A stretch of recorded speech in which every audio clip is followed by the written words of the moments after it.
পর্যন্ত যদি গ্রহণযোগ্যতায় পৌঁছাইতে হয়, ওইখান থেকে বাহির হয়ে গেছি, ভালো তো বাসি কিন্তু আগেরটুকু জানি না। ও মেরে দোস্ত, শুধু ভালোবাসলে চলবে না। আবু তালেবের চেয়ে বড় ভালোবাসা আপনার আমার ছিল না, ছিল না। সাহাবাদের মতো ভালোবাসা আপনার আর আমার নাই, আছে নাকি? হ্যাঁ, আবু তালেবের মতো ভালোবাসা ছিল। চলেন শর্ট করি। আবু তালেবকে নিজের হাতে আল্লাহ রসুল কবরে রাখছেন। যখন রাখতেছিলেন তখন চিৎকার দিতেছিলেন, আম্মি মা তারাক্তালি সাবিলা, চাচা কোনো রাস্তা রাখলেন না আমার জন্য। বলছিলাম কলেমা পড়েন, পড়লেন না। বলছিলাম ঠোঁটটা হেলান, হেলাইলেন না। বলছিলাম চুপ থাকেন, তাও থাকলেন না।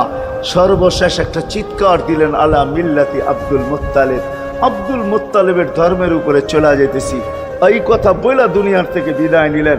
চুপও যদি থাকতেন তো আমার জন্য কোনো সুযোগ হইতো। চাচা, ও চাচা, আমার জন্য কোনো রাস্তা রাখলেন না।